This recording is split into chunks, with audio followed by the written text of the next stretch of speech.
Hi, I'm Chef Gail Sokol and welcome to my kitchen. Today we are going to make the deepest, darkest chocolatey fudge frosting to frost my deepest, darkest chocolate fudge cake that I made on another video that you can see if you've subscribed to my channel. And this is what we're going to end up with, something incredible. The best chocolate cake you've ever had in your life and the most fudgy frosting ever. All right, in order to start our chocolate fudge frosting, we're going to need 3 cups of heavy cream brought to the simmer. So I have a big pot, I'm going to pour it in, and I'm going to bring it to a simmer. So my cream has just come to the simmer right under the boil, and I have 2 1/4 pounds of half semi-sweet chocolate, half milk chocolate, and that would be 3 cups of milk chocolate, 3 cups of semi-sweet chocolate, and we're going to let it sit until the chocolate melts.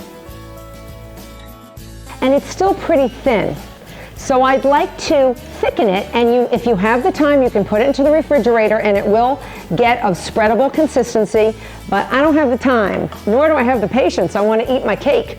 So I'm going to take a nice bowl. So I'm going to now pour the melted chocolate and cream mixture. This is also known as ganache, and I'm going to pour it into a glass bowl, and I'm going to put this glass bowl into a larger bowl of icy water, and I'm just going to whisk it until it becomes spreadable consistency. So while we're waiting for our chocolate to get a little bit more of spreadable consistency, I've got a cake circle that's exactly the diameter of my cake, which is 9 inches. And what I'd like to do is, I like to cut around my cake. So I either use an offset spatula or a small sharp knife. And I'm going to get a small sharp knife to show you. Just go around the edge of the cake. Remember, we have our parchment circles. They've already been greased with the nonstick cooking spray and flour. We've gone all the way around, and then I just give it a little flip. You hear it? Sort of flipping up a little bit. You see that? So that's loose. That's ready to go. So I'm going to put my cake circle on top of the cake, and I'm going to flip. And then I'm going to put it right on I have a turntable here that'll make frosting a little easier, although you don't need one. And I'm going to take it off, and I just peel off my parchment circle. Ta-da! And I have a beautiful surface with which to frost my cake.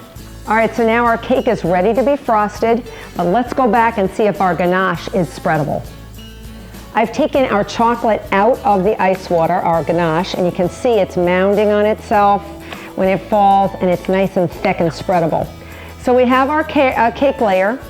Just gonna put some on. Just again, eyeball how thick you like your middle layer of frosting. Not too much. Take an offset spatula, that's the one with the little kink in it, and just spread it. And I'm using a turntable. If you don't have one, don't worry, you can do this easily on a serving platter. All right, so now we're ready for our second layer. So now carefully, again, you're going to cut around the cake with a knife. You're going to watch it flip it. You can see it's loose, okay? And now you're just going to gently guide it with your other hand and put it over the cake, gently. And you'll see you'll have to remove your parchment paper. And yes, I know it is off kilter, so you know what you do? You just slide it over. No problem. Now we're going to take some more frosting and put it on the top and sides.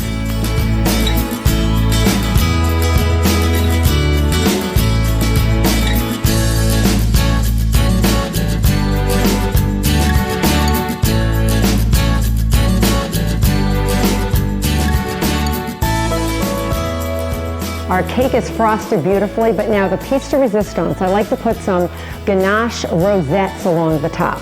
So I have a large star tip right here, and I'm going to put it into a plastic pastry bag that I've cut a hole in. You're going to cup it like you do a pant leg, and we're going to put some of our ganache, which has thickened beautifully, and it's perfect consistency. And I'm only going to fill this about halfway in. because you don't want it to overflow. And then we're going to make our rosettes on top. How pretty is this going to look? Okay, so squeeze down and rotate. Make sure it comes out the other end. And then I'm going to go over the top and I'm going to go perpendicular to the cake and I'm going to do a little round. And I'm going to go opposite 180 degrees, do a little round, opposite that. So you should have about 8 rounds. You can make as many as you want, but I think 8 is nice, even though this cake probably feeds about 18. All right, and that's gorgeous. So I'm going to stop on ahead. And then what I'm going to do is I'm going to transfer it to a beautiful platter.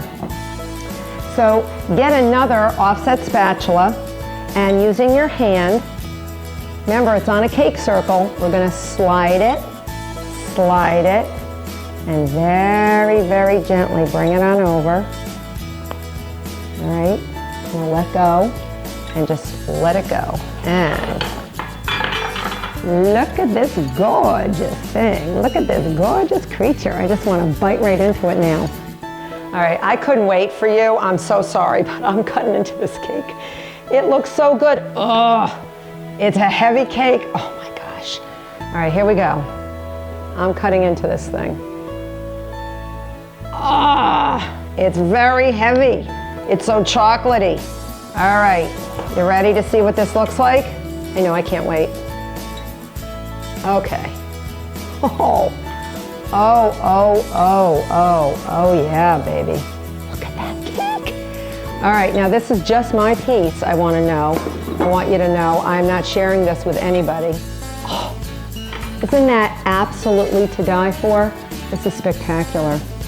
If you want any more of my videos, please subscribe to my channel. I'm Chef Gail Sokol, and I have a lot of fun baking, so join me next time.